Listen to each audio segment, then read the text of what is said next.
Olha, todo mundo já sentiu o peso de uma mágoa, né? Mas e se em vez de ser só um fardo, ela pudesse ser uma chave?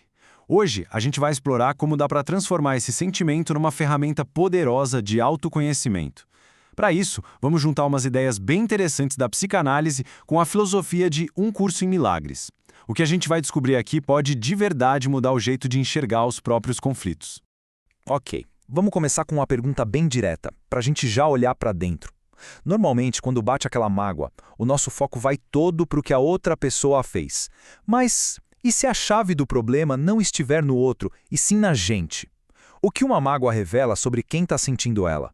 Então, para a gente conseguir responder isso, primeiro a gente precisa entender o que é a mágoa de verdade.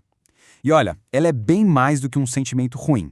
É quase uma força que está ali, agindo, moldando e distorcendo a nossa percepção da realidade.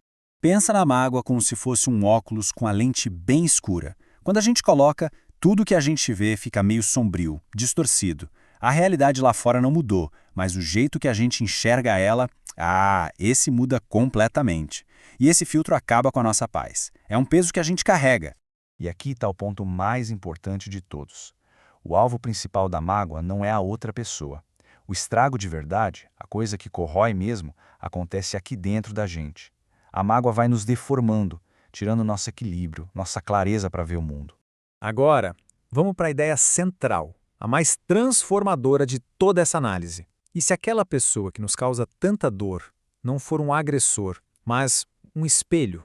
É aqui que a chave vira. Aquela pessoa ou aquela situação que provoca um incômodo gigante está, na verdade, apontando para alguma coisa dentro de nós que ainda não foi resolvida. Funciona como um sinalizador mesmo, sabe? Como uma luz de alerta piscando, mostrando exatamente onde tem um bloqueio interno precisando de atenção.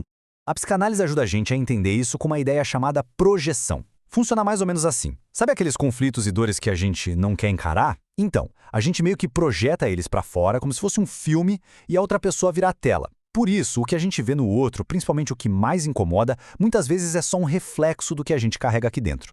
E essa imagem aqui resume tudo de um jeito perfeito.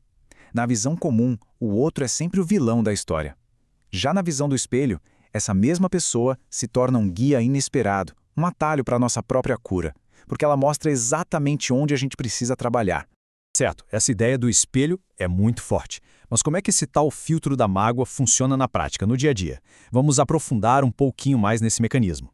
Quando a mágoa se instala, a gente para de interagir com a pessoa de verdade. A gente passa a conversar, a brigar, a pensar numa construção da nossa mente, num personagem que a gente criou com base nas nossas dores, nas nossas histórias, nos nossos julgamentos. A pessoa real, de carne e osso, some. Só sobra a nossa versão dela. E aí a pergunta que desmonta esse filtro é exatamente esta. É um convite para a gente virar a lanterna para dentro e perguntar: por que isso dói tanto em mim? O que essa situação está ativando da minha própria história? O que ela está revelando sobre as minhas feridas? Entender o problema, claro, é o primeiro passo. Agora, vamos para a parte prática. Como é que a gente pode, de fato, começar a trilhar esse caminho em direção à cura e à libertação? O processo todo pode ser resumido em 3 passos bem importantes. Primeiro, reconhecer, se ligar no estrago que a mágoa está fazendo por dentro. Depois, vem a decisão, a escolha consciente de não querer mais olhar a vida por esse filtro. E por fim, a ação, buscar a nossa própria libertação, entendendo que o poder para fazer isso está dentro da gente. E é aqui que entra o conceito de milagre, do jeito que aparece em Um Curso em Milagres. É muito importante entender que não estamos falando de nada mágico, nada sobrenatural. O milagre é a decisão. É o ato de vontade consciente de mudar a própria percepção. É escolher ver as coisas de um outro jeito.